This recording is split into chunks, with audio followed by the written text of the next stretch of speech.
There was a time when the financial world marveled at the genius of Charles Ponzi. Crowds begged him to take their money, unaware his empire was all lies. Today, we uncover another hidden empire, one that controls trillions in oil wealth and knows exactly how to keep it secret. This is how the Saudi royal family hides its billions. The House of Saud didn't just rise to power, they built it from the desert, brick by bloody brick. Their story begins in the 18th century, when Mohammed bin Saud, a tribal leader, formed an alliance with a radical Islamic preacher named Muhammad ibn Abdul Wahhab. That alliance wasn't just religious, it was strategic. Together, they laid the groundwork for a kingdom that would eventually own a quarter of the world's known oil reserves. Fast forward to 1932, Abdul Aziz ibn Saud, founder of modern Saudi Arabia, unified warring tribes and declared himself king. Since then, his descendants have ruled every corner of the country: military, religion, education, and most critically, the economy. Unlike typical monarchies, this one didn't shrink with modernity. It expanded. The kingdom became a family business, and the family enormous. Over 15,000 princes and princesses, though only a few hundred wield real power. At the top today is King Salman bin Abdulaziz Al Saud, and more significantly, his son Crown Prince Mohammed bin Salman, or MBS. At just 39, MBS is already the face of Saudi power, charismatic, ruthless, and laser-focused on transforming the kingdom in his image. He controls the Public Investment Fund, a $700 billion sovereign wealth vehicle. Officially, it's meant to diversify the Saudi economy. In reality, it doubles as a financial vault under his direct control. The royal family's grip on Aramco, the world's most profitable oil company, is absolute. Even though it was partially listed on the stock exchange in 2019, the state still holds more than 94% of it. That company alone is worth trillions, but it's not just about owning oil, it's about owning the silence that surrounds it. Because when you control the pipelines and the palaces, the lines between national wealth and personal fortune starts to blur. For the House of Saud, it's not about having money, it's about being the source of it. But power is only part of the story. What really sets them apart is their ability to make their money disappear from the public eye. In Saudi Arabia, oil doesn't just fuel cars, it fuels power, silence, and control. When black gold started gushing from the sands in the 1930s, everything changed. The once isolated kingdom became the beating heart of global energy. But while the world depends on Saudi oil, the royal family depends on something else: the illusion that the money it generates is untouchable. At the center of it all is Saudi Aramco, the most valuable company in the world. In 2022 alone, Aramco pulled in over $160 billion in net income, more than Apple, Google, and ExxonMobil combined. But this isn't just a company, it's a kingdom within a kingdom. Aramco's board includes ministers, and ultimately it answers to one man, the Crown Prince Mohammed bin Salman. Officially, Aramco is a state-owned entity. Unofficially, it operates like a private cash machine for the ruling elite. Profits don't go through parliament. There is no budget vote, no financial transparency, no freedom of the press to ask questions. The money lands where the royals want it to, whether that's funding mega projects like NEOM or disappearing into sovereign funds with little to no oversight. The Saudi government says it's using oil profits to build a future beyond oil. But how much of that money reaches the people? No one knows. The national budget is mystery. Aramco's full books are locked away, and criticism is a dangerous game. Ask Jamal Khashoggi, except you can't. Even the partial IPO of Aramco in 2019 was a performance. Only a tiny slice was offered, and most buyers were either domestic institutions or allies of the state. It wasn't capitalism, it was choreography. Oil is the product, Aramco is the engine, but the real business is power, and the silence that protects it. They don't just earn billions, they engineer ways to keep it hidden. Here's how the game is played. Shell companies are like shadows that move without sound. They don't sell products, hire staff, or make anything. They exist to hide. On paper, they look harmless, just names filed in distant jurisdictions. But for the world's richest families, especially the Saudi royals, shell companies are the perfect cloak for unimaginable wealth. Here's how the trick works. A prince wants to buy a $60 million property in London or a $300 million yacht off the coast of Italy. But instead of buying it in his name, he sets up a shell company in the British Virgin Islands. That shell company buys the asset. Now, legally speaking, the prince doesn't own it. The shell does. And since the shell is protected by layers of secrecy laws, tracing ownership becomes nearly impossible. This isn't fiction, it's all been documented.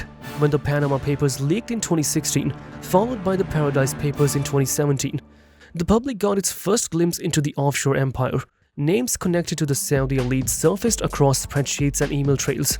One company linked to King Salman was used to secure mortgages for lavish London properties, including a $34 million home near Hyde Park, Cayman Islands, Luxembourg, Switzerland. These aren't just tax havens, they're privacy vaults, and Saudi money flows through them like water through a maze. Sometimes the trail leads to luxury assets, other times it ends in mysterious investments in Western tech firms made by companies no one's ever heard of. One document from the Paradise Papers exposed how Crown Prince Mohammed bin Nayef, then next in line to the throne, held shares in a network of offshore companies while still a serving minister. No one questioned it, no one investigated. These aren't rogue acts, they're the system.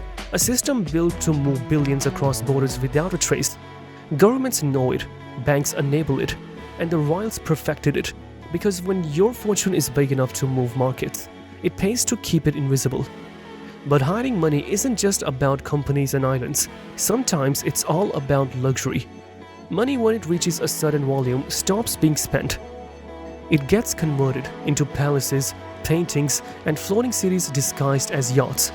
For the Saudi royal family, luxury isn't just indulgence, it's a hiding place. In 2017, a painting sold at auction for $450 million, the most expensive artwork ever sold. Salvador Mundi, a long-lost Da Vinci. At first, the buyer was unknown. Whispers pointed to a Saudi prince close to Crown Prince Mohammed bin Salman. Eventually, US intelligence reports confirmed it. The painting had been bought on behalf of MBS himself. It was later quietly moved to a yacht named Serene, a $400 million vessel nearly the size of a cruise ship. The art wasn't hung in a gallery, it floated in the Red Sea. That's the kind of opulence we're talking about, the kind that doesn't touch the ground. Luxury assets like this don't just look good, they're brilliant at storing wealth. Unlike money in a bank account, a rare painting or a mega yacht doesn't scream billionaire. It doesn't get taxed the same way. It can be moved, hidden, transferred to a shell company, or sold without ever showing the real owner's name. Palaces too follow this logic. There's the Chateau Louis XIV in France, bought for around $300 million and linked again to MBS through a network of intermediaries and shell firms. The palace has a moat, a gold leaf fountain, and an underground nightclub. But on paper, it doesn't belong to any royal, just a quiet little company in Luxembourg. Auction houses and luxury brokers are part of this system. They don't ask too many questions. That's the service they offer, discretion. They sell assets like ghost money, artworks, antique cars, custom jets.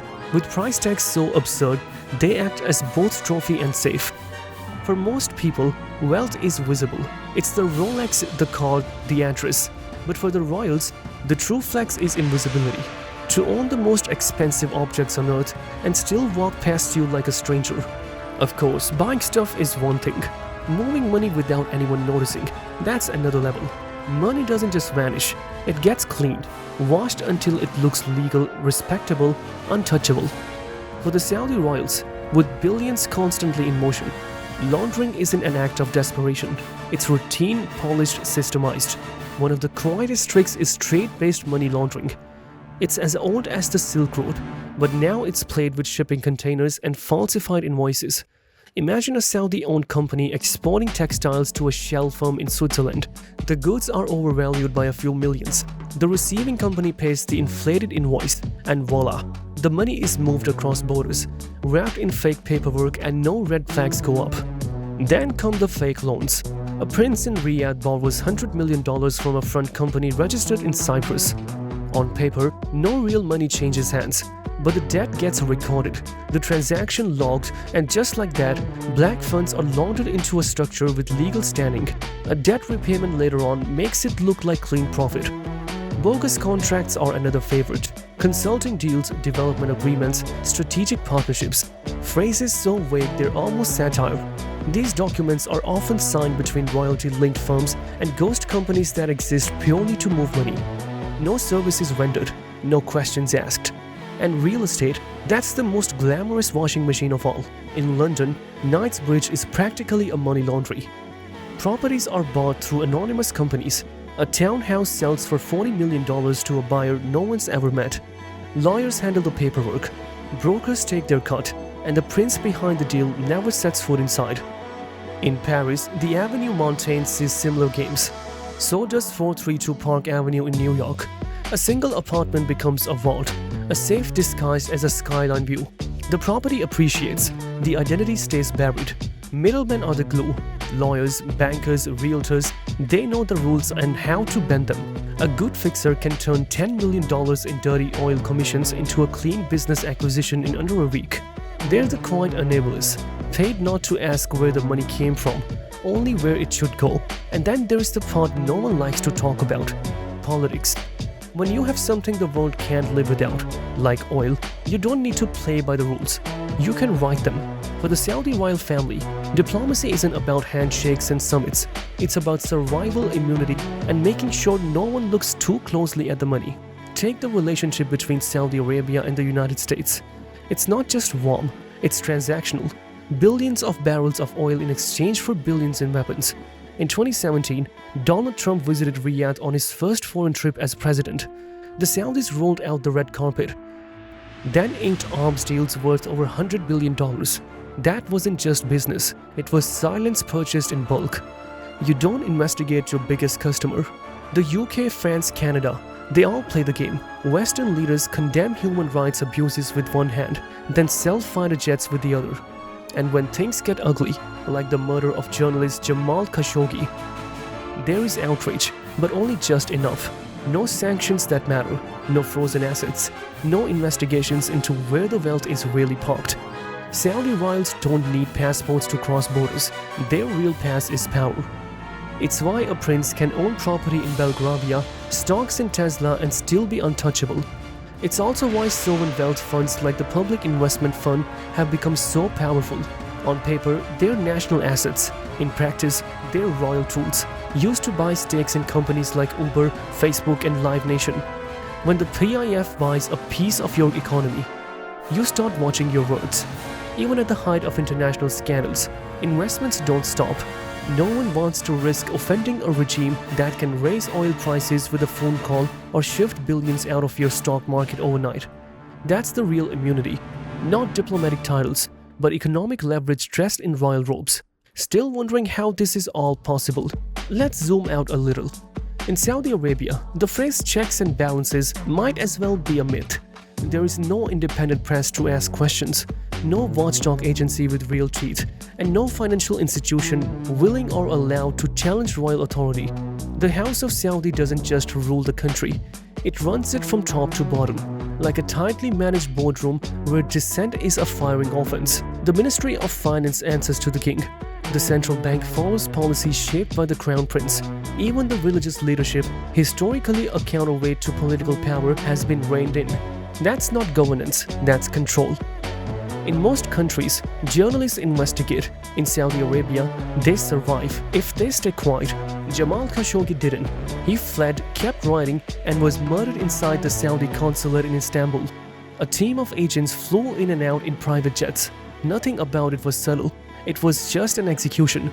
It was a message. Speak against the crown and vanish. Whistleblowers face the same reality. Former officials who try to expose corruption, like Saad al-Jabri, a top intelligence aide, either disappear or live in exile, fearing for their families.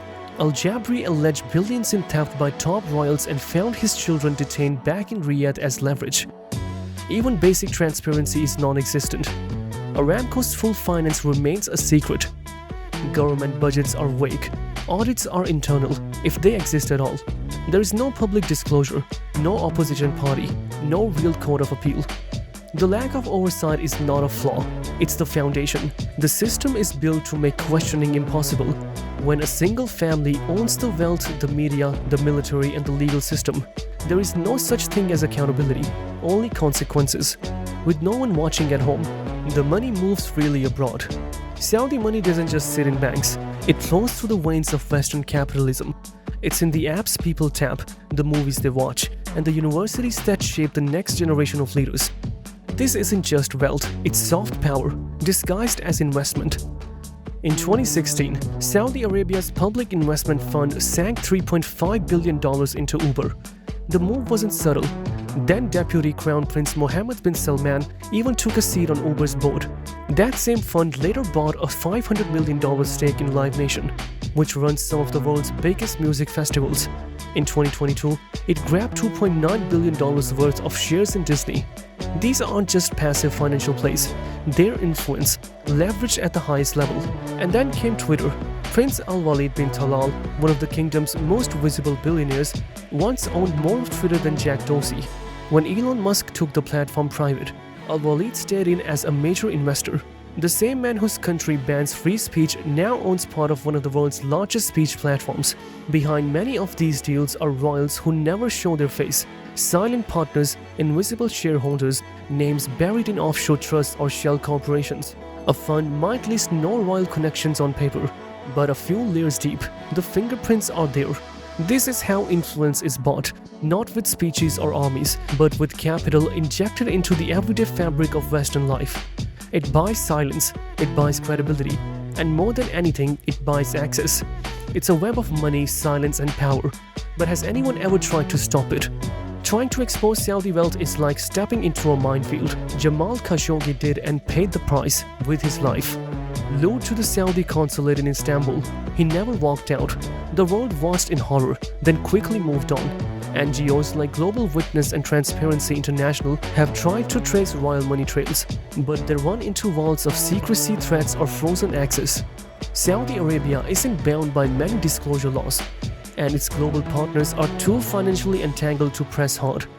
The truth exists in fragments, leaks, lawsuits, buried reports, but no sustained investigation has pierced the royal armor. Every time someone gets close, the silence returns.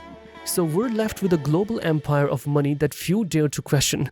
What do you think? Should billionaires be able to hide their wealth this way? Leave your thoughts in the comments.